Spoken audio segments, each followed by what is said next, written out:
presidente, permissão para todos se assentar. Permissão concedida? Então, primeiramente eu queria parabenizar o Robson Cipó pela emenda impositiva, né, para custear a manutenção, o aluguel da casa para as pessoas que necessitam de tratamento de bairros. Isso vem acrescentar muito para quem precisa, né, num momento de sofrimento, e as pessoas que acompanham também precisam desse espaço, né, que já é tão difícil o momento que passam, então ter esse conforto, esse mínimo de conforto.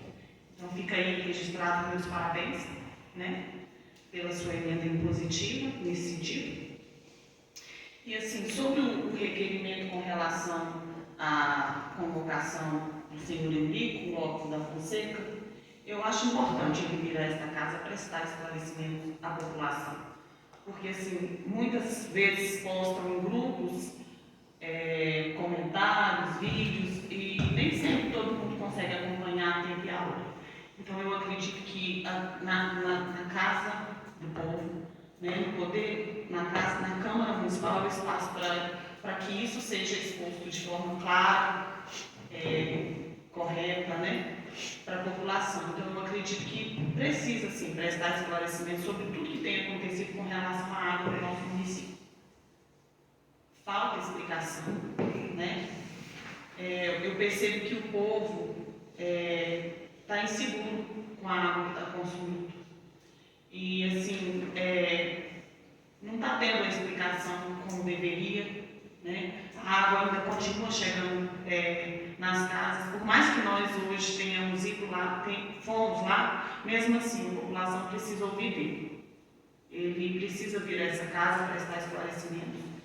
E a gente sabe, hoje a gente estipulou lá que teve acontecimentos, uma perfuração no filtro de água.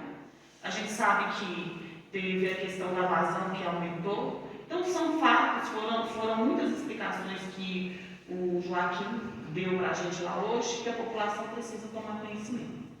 Então eu acredito que isso tem que ser esclarecido, né? E a gente sabe que o espaço lá também da nascente fica muito vulnerável do jeito que está exposto, não tem nada cercando. Inclusive hoje a gente ouviu de uma pessoa que até encontrar cachorro morto lá dentro já foi encontrado. Então é a água que sobe para ser tratada para a gente consumir. Então lá fica aberto, né? Então necessitava de um cuidado maior com aquele espaço ali. Então, assim, ainda foi conversado entre nós lá da possibilidade de criar no futuro uma piscina para que a água, para que os sedimentos fiquem no fundo e a água limpa suba, e que essa água limpa seja enviada para Sanecap para tratamento, porque ela vai chegar mais limpa lá em cima, consequentemente vai gastar menos com a limpeza, com os procedimentos que são feitos para que ela chegue até as casas de forma saudável, né? Então, assim, são coisas que precisam ser pensadas agora para melhorar para o futuro. Do jeito que está lá também não ficou uma coisa muito agradável de ser vista e não está seguro para a população. Não tem uma câmera sequer lá no nascente, né? Não fica nenhum guarda lá, e é a água que sobe para o tratamento. Então, são questões assim que na visita hoje a gente pode perceber que precisa. Então, assim, eu acredito que vai ser válido o senhor Eurico vir a essa casa dar essas explicações, né? É o lugar certo. E a população espera por isso, porque ela cobra até de nós, vereadores. E aí, o que vocês estão fazendo com relação a essa água? O que vocês já fizeram com relação a isso? Então vamos trazer ele a essa casa para que ele explique para a população o que aconteceu, por que essa água está da cor que está, por que agora já melhorou e de repente ela fica novamente escura, por que continua o mau cheiro? Porque nós fomos lá, tivemos as explicações, mas a população também precisa dessas explicações. Então eu peço que essa casa aprove o meu requerimento para que ele venha a essa casa dar essas explicações. E que a gente elabore perguntas, sim, que vai, de certa forma, ajudar a dar publicidade a tudo que aconteceu. Porque, por mais que falem, ainda fica dúvidas. Eu fui lá hoje, eu ainda saí de lá com dúvidas de tudo que foi relatado lá. eu saí de lá com muitas dúvidas ainda, né?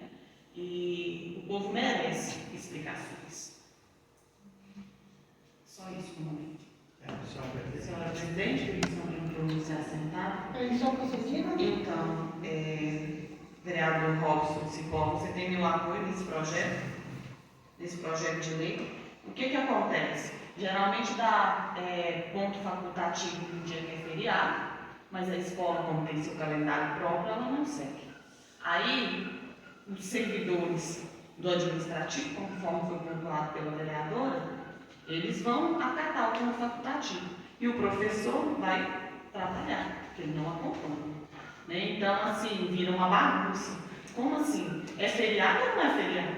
Acompanha ou não acompanha? Uns órgãos acompanham, outros não? Virou bagunça isso. Então, eu acho que realmente é válido sim, esse projeto, tem total apoio meu. Né? E eu acho que tem que organizar. E a gente tem que respeitar as crenças, sim. Se é feriado de um santo aqui no município, tem gente que guarda a crença de, não, às vezes, não trabalhar no dia de um santo. Então, assim, se é feriado, tem que ser respeitado, sim. A gente tem que respeitar a crença do povo. Né? Os mais antigos, muitas vezes, eles têm o costume de não trabalhar naquele dia.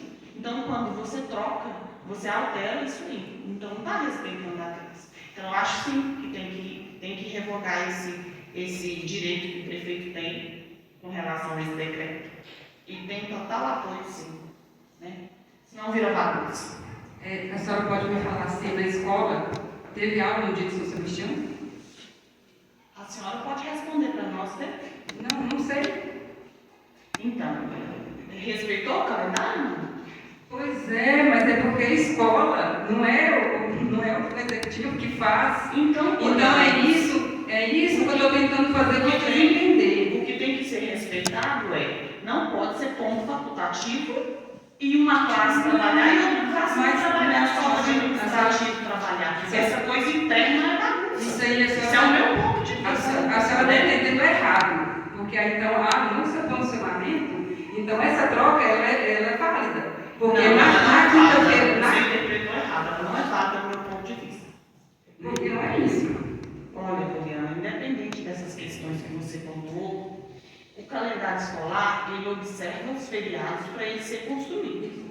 Então, eu acredito assim, se você não segue os feriados, vira bagunça. Então, eu acho que se parar qualquer parte administrativa do município, a escola tem que acompanhar. Então, quando a secretária vai elaborar, junto com os representantes da área de educação, tem que se observar isso.